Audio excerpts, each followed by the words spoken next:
삼성경제방송 돈다방 미쓰리 4월 14일 목요일 방송 시작하겠습니다. 자, 오늘 돈다방 미쓰리는요. 4월 12일 화요일, 4월 13일 수요일 이틀 동안의 뉴욕 증시 마감 현황을 체크하고 4월 14일 목요일 대한민국 증시를 좀 상상해 보도록 하겠습니다. 자, 제가 앞에 방송에서 어떤 악재를 통해서 종목이나 지수가 하락했을 때 하락하고 또 하락하고 또 하락하고 그런 모습이 전개될 때 반등 직전에 나타나는 모습은 바로 낙폭을 줄이는 거다라는 이야기를 해드렸습니다. 물론 그것도 여러분 상황마다 달라요. 그런데 지금 상황에서는 그런 어떤 공식이 반영이 됩니다. 자, 4월 10일 화요일 뉴욕 증시는요.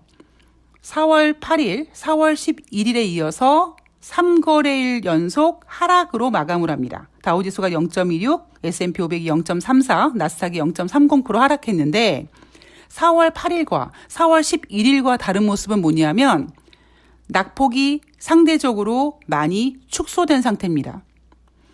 4월 10일 화요일 뉴욕 증시 마감 현황을 보면 이제 우리 뉴욕 증시 조만간 반등할 거다라는 신호를 준 거죠. 그리고 그런 신호를 감지한 대한민국 기관들이 4월 13일 수요일 강력한 매수세를 동원해서 대한민국 주식시장을 2,700포인트 위에 올려놓은 겁니다. 그러니까 선반영된 거죠.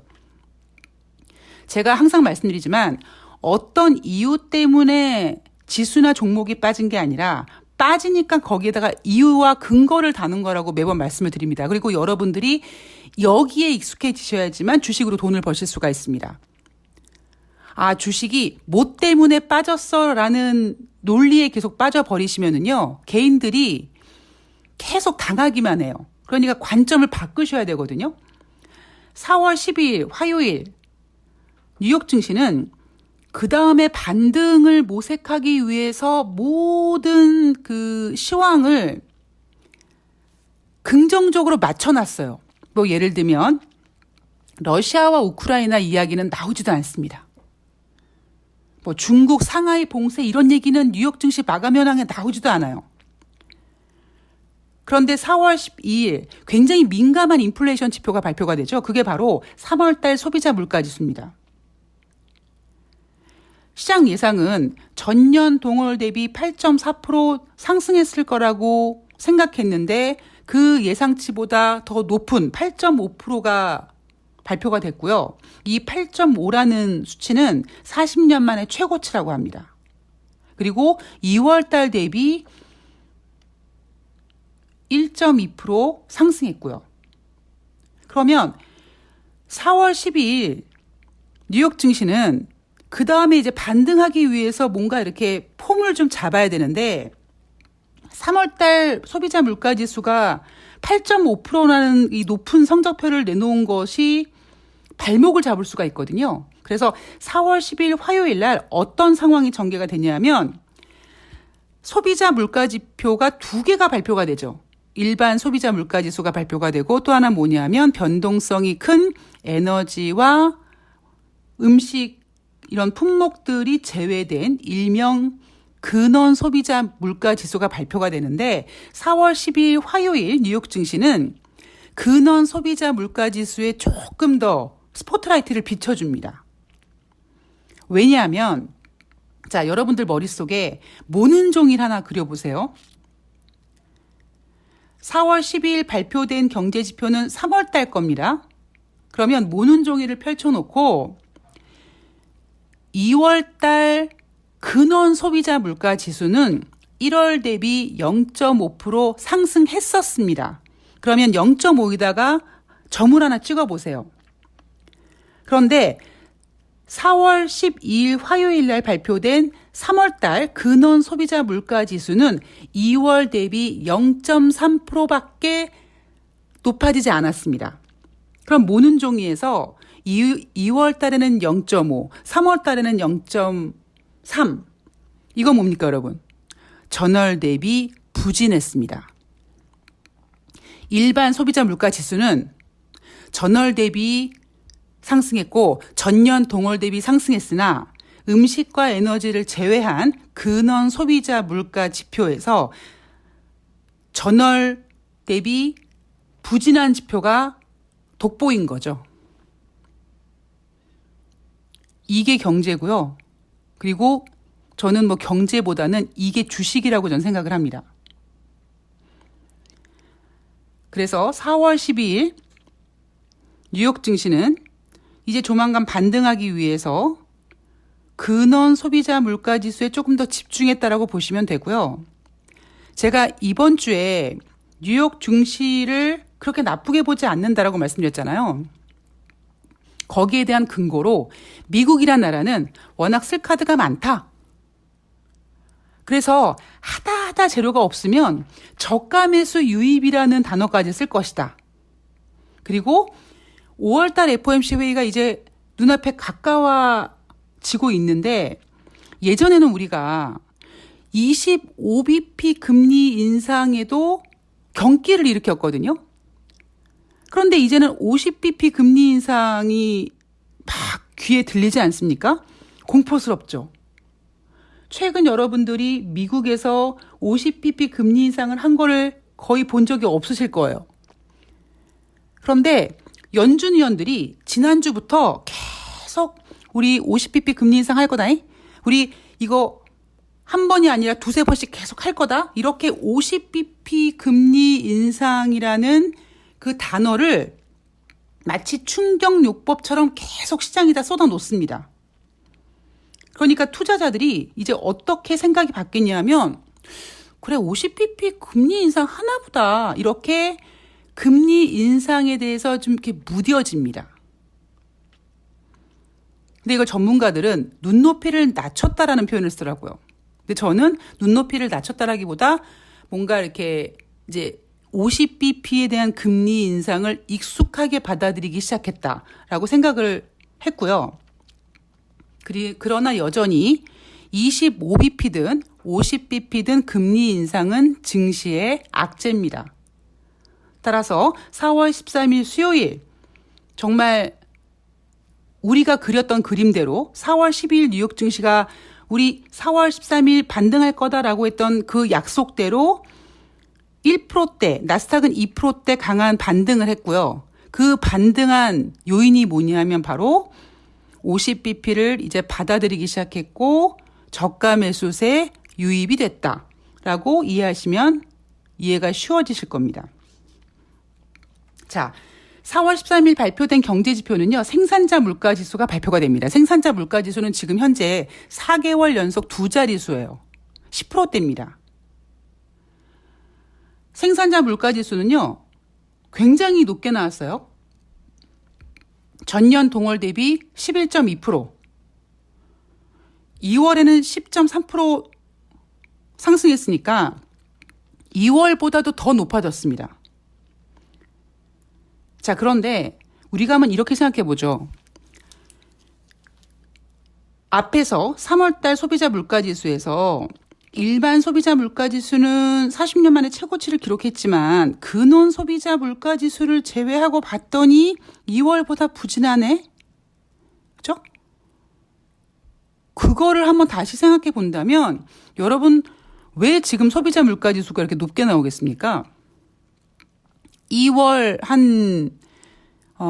하순부터 러시아와 우크라이나와 전쟁설이 돌면서 좀 술렁술렁거리기 시작했습니다. 그리고 그러한 어떤 술렁거림은 이미 뭐 에너지라든가 곡물 같은 선물 시장에 반영이 되기 시작했고요. 그리고 2월 달에 러시아와 우크라이나가 전쟁이 시작되면서 국제유가가 $100가 넘어갔습니다. 지금 우리가 체크하고 있는 소비자 물가지수와 생산자 물가지수는요. 4월 달 게 아니라 3월 달 겁니다.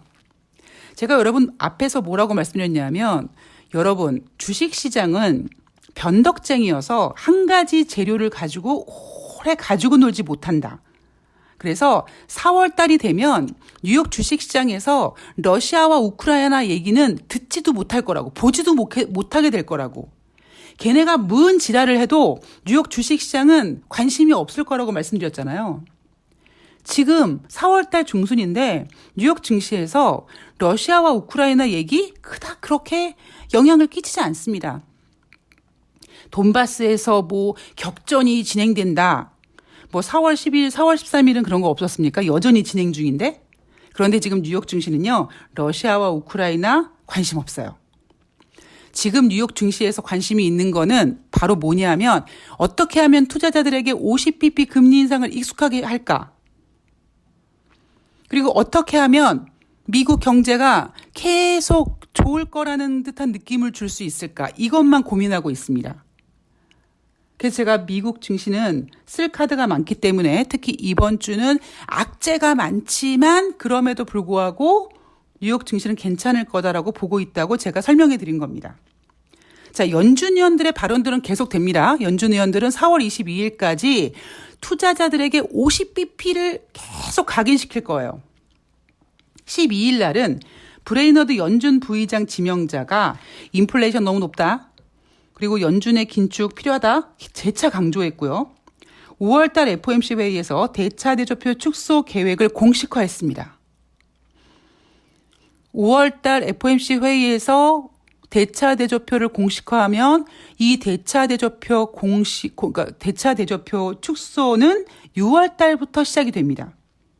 그리고 13일 날은요, 제닛 옐런 재무장관조차도 연준이 경제에서 연착륙을 달성할 수 있다라고 얘기했고, 크리스토퍼 월러 연준 이사도 최근 데이터는 50bp 금리 인상을 지지한다. 그리고 한술 더 떠서 5월 달에 50bp 금리 인상 지지한다. 그리고 어쩌면 6월 달, 7월 달에도 50bp 금리 인상 해야 될지도 모르겠다라고 합니다. 굉장히 강력한 멘트예요. 이게 이런 멘트가 여러분 올해 한 1월 달, 2월 달에 나왔다고 생각해 보세요. 그때도 물론 나오긴 했거든요. 그때 3월 달에 30bp 금리 인상, 25bp 금리 인상해야 3월 달 FOMC 회의에서 25bp 금리 인상해야 된다고 얘기했었고 하다가 1월 달에조차도 금리 인상을 해야 된다는 주장이 있었습니다. 고작 25bp. 그런데 올 연초에 여러분 주식시장을 잘 생각해 보면 1월 달에 25bp 금리 인상 할 수 있대. 3월 달에도 금리 인상 해야 된대. 3월 달에 50bp 해야 될지도 모른대. 이런 얘기 때문에 뉴욕 증시가 크게 상승하지 못했었습니다. 근데 이제는 연준 의원들이요, 50bp 금리 인상 발언을 과격하게 하고 조금 더 강력한 백신이 필요해. 그래가지고 막 6월 달에도 해야 되고 7월 달에도 해야 되고 막 계속 해야 돼. 라는 신호를 보냅니다. 저는 이거를 투자자들에게 백신을 놓는다고 표현하거든요. 자, 어쨌든 지금 뉴욕 증시는 4월 13일 수요일 날 그들이 만들어놨던 플랜대로 4월 12일 근원 소비자 물가지수를 빛나게 해서 낙폭을 줄여서 마감했고 우리 4월 13일 날 반등할 거다. 그 예상대로 반등을 했습니다. 자, 그러면 이거는 단편적인 뉴욕 증시였고요. 그럼 지금 시장에서 악재가 어떻게 진행되고 있는지 봐야겠죠.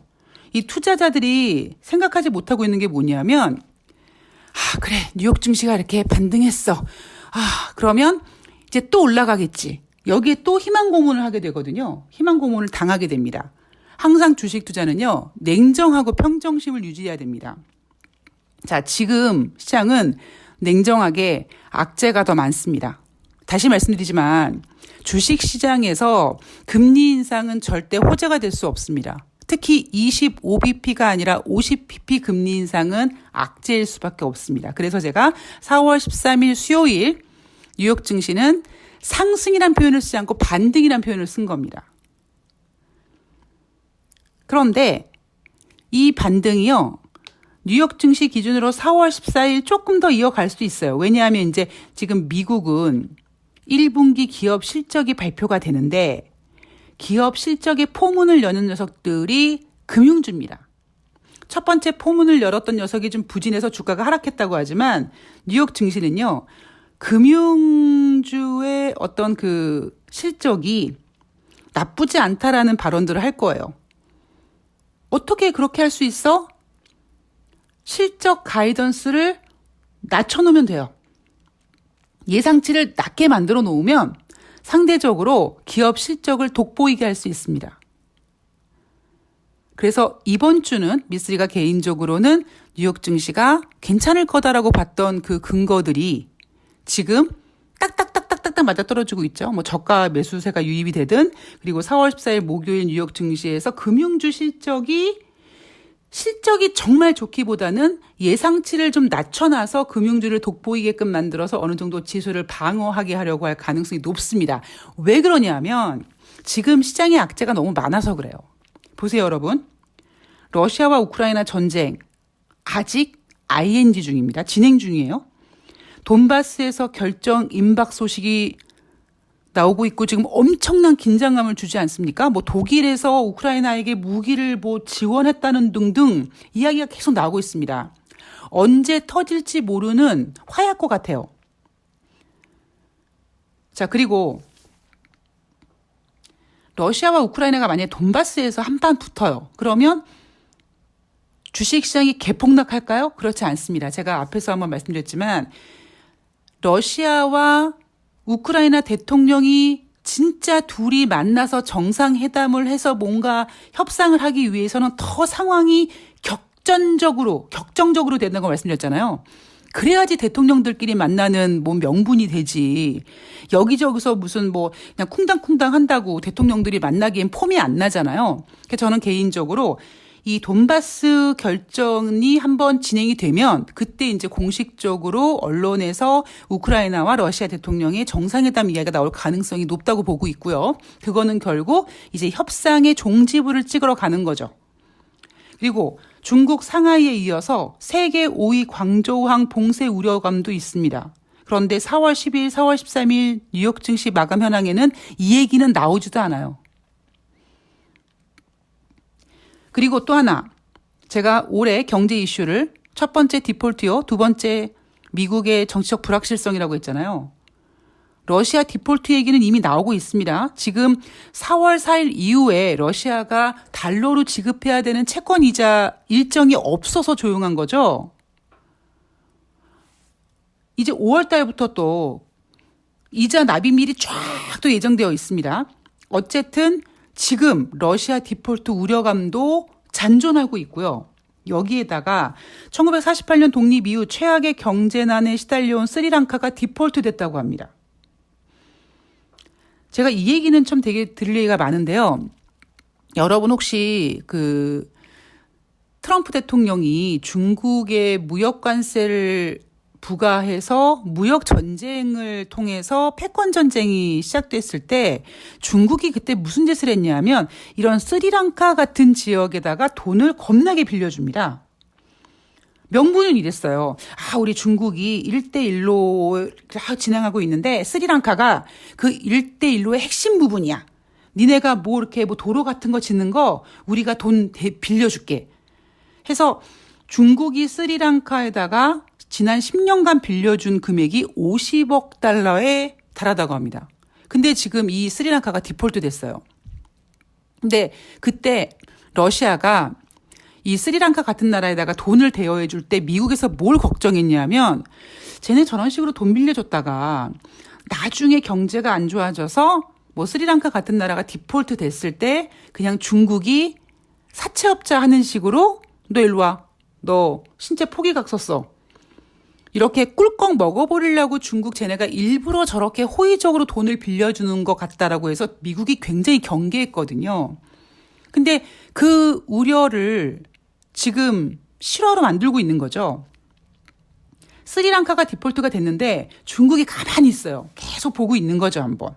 뭐 여하튼 제가 오늘 드리고 싶은 얘기는 그 얘기가 아니라 시장에 있는 악재를 봤을 때 스리랑카가 디폴트 됐다. 에이, 미쓰리 스리랑카 그거 뭐 규모도 작은데 작죠. 그런데 이미 지금 러시아가 디폴트 됐다고 디폴트 될 거라는 우려가 있고 스리랑카가 디폴트가 됐습니다. 그러면 코로나19 때문에 관광 같은 거로 먹고 사는 나라들이 재정 적자를 좀 커버하기 위해서 돈을 빌렸을 거고, 그죠? 이 돈 빌린 거를 못 갚고 이자도 못 내고 그럼 결국 그게 디폴트인 거잖아요. 그러면 스리랑카 자체 디폴트는 규모가 작지만 시장은 이런 우려를 하는 거죠. 스리랑카 같은 다른 나라들의 연속 디폴트 우려감이 생기는 겁니다.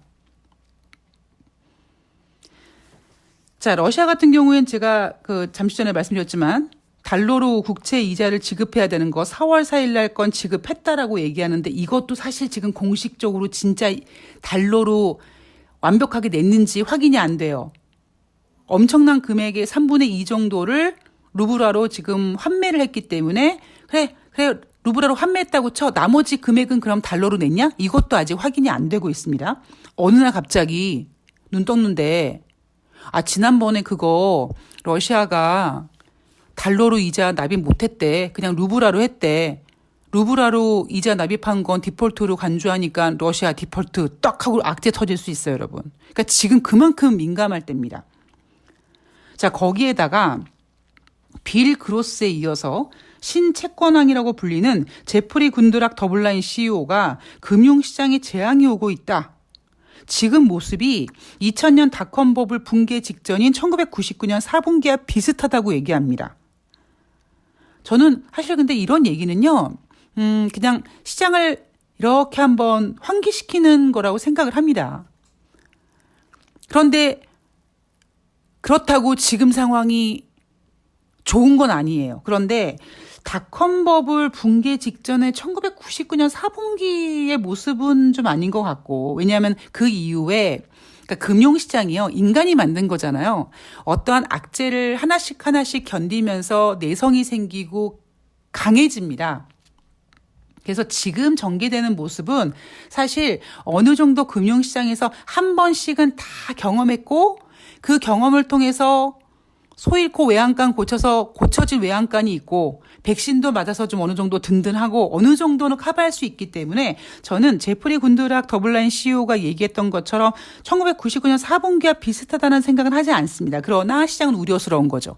미쓰리가 우려스럽다고 생각하는 이유 중에 가장 큰 이유는 뭐냐면 시장에 돈이 너무 많이 풀려서 이제는 이 유동성이 인간을 지배하게 된 것이 문제라고 생각을 한다는 겁니다. 그런데 신채권왕이 뭐라고 했냐면 연준의 저금리에 높은 수익을 올린 미국 증시보다 앞으로 미국 이외의 주식을 선호한다라는 개소리를 했는데요. 미국 증시가 안 좋으면 다른 나라 증시가 좋을 수가 없습니다. 오히려 다른 나라 증시가 안 좋으면 미국 증시 좋을 수 있어요. 왜냐하면 미국은 쓸 카드가 많거든요. 그래서 중국이 아무리 어느 정도 중국이 봉쇄되고 경제가 안 좋고 하면 어느 정도 뉴욕 증시는 그냥 중국 경제에 대해서 아웃 오브 안중 자기의 갈 길을 갑니다. 그런데 중국이 금융위기라든가 엄청난 그 경제 성장률에 타격을 받는다. 이런 내용이 나오면 중국이라는 그 경제 규모가 미국에게도 그 영향을 미칠 수밖에 없기 때문에 그때 가서 이제 미국 증시는 중국 때문에 충격을 받지 미국이 웬만큼 건드려서 꿈쩍도 안 하는 애들이에요. 그런데 미국이 안 올라가고 다른 나라가 올라간다? 천만의 말씀입니다. 절대 그런 모습이 나타나지 않아요. 그래서 제가 이번 주에 전반적으로 미쓰리가 보는 거시경제는 악재들이 많고 호락호락하지 않고 3,000포인트 힘들고 3,300포인트는 정말 꿈의 생각이고 3,700포인트 외쳤던 인간들은 정신 나간 인간이라고 얘기하잖아요. 그러나 매일매일 진행되는 이 주식시장 뉴욕 증시를 보면 제가 거시경제를 나쁘게 본다고 매일매일 뉴욕 증시 안 좋아 이렇게 보진 않잖아요. 그 얘기는 뭐냐면 거시경제는 안 좋지만 어느 정도까지 미국은 견고하게 움직인다라는 거고 이번 주에 그런 모습이 나타날 거라는 거였습니다. 왜냐하면 저는 개인적으로 아직 목요일밖에 안 됐지만 다음 주는 솔직히 조금 이번 주보다는 좀 부정적으로 볼 거거든요. 왜냐하면 다음 주에 IMF라든가 세계은행에서 글로벌 경제 성장률 하향 조정할 거고요. 이제 어느 정도 뉴욕 증시가 이제 반등하고 이제 그랬을 때 다음 주에는 뉴욕 증시에서 굵직굵직한 기업들의 실적들을 기반으로 지네들 종목들 장세가 움직이겠지만 이제 중국 이야기 다시 나올 거고요. 우크라이나와 러시아 전쟁 돈바스에서 붙었느니 마느니 얘기 나올 거고요. 이렇게 이번 주 뉴욕 증시가 견고함을 보이기 위해서 물 아래로 내려갔던 악재들이 다시 고개를 들 가능성이 높아서 저는 오히려 다음 주 증시는 이번 주보다는 좀 좋지 않게 보고 있습니다. 네. 자, 우리나라 주식시장 현재 지금 제가 방송을 녹음을 마치려고 했는 시간이 오전 8시 20분인데요. 현재 지금 나스닥 선물지수가 아직까지 빨간색을 유지하고 있습니다. 아마 우리나라 주식시장 그 전강 후약이 될 가능성이 높죠. 왜냐하면 전일 같은 경우 4월 13일 수요일 같은 경우는요. 대한민국 코스피가 2,700포인트 아래로 내려왔고 2,660 이러니까 굉장히 공포스럽잖아요. 2,600도 깨질 것 같잖아요. 그래서 금융투자를 중심으로 기관들이 매수를 해서 2,700포인트를 안착했으나 얘네들이 꾸준히 사줄 애들이 아니에요. 그리고 지금 외국인들이 오늘 목요일 주식시장에서 조금 매수로 전환할 수는 있어요. 달러가 어제 이어서 조금 더 약세를 보이거나 아니면 소폭 상승하거나 전일 8원 빠졌으니까 오늘 1년 오르거나 아니면 전일에 이어서 조금 더 하락하면 달러 약세를 기반으로 외국인들이 매수를 해주겠지만 외국인들은 지금 우리나라 주식시장을 팍팍 사줄 생각이 없어요. 그랬을 때 기관들이 오늘 우리가 어제 겁나게 노력해서 2,700포인트 만들어놨거든. 우리 할 일 다 했어 하고 손 놔버리면 우리나라 주식시장은 미국 증시의 수요일 증시 반등의 영향을 받아서 목요일 증시 상승으로 시작될 수 있으나 과연 후반에 어떻게 그 상승을 지킬지에 대해서는 좀 의구심이 드는 겁니다. 지금 그만큼 여러분 그 종목들이나 그 지수나 그 변동성이 겁나게 심합니다. 여러분들이 좀 조심하셔야 될 타이밍이라고 보고요. 지금은 방망이는 짧게, 머리는 차갑게 하셔야 할 타이밍인 것 같습니다. 자, 저는 오늘 방송 마치고요. 저는 오늘 목요일 날 새날에 깜짝 출연합니다. 네, 이따가 5시에 새날에서 뵙도록 하겠습니다. 좋은 하루 되세요. 고맙습니다.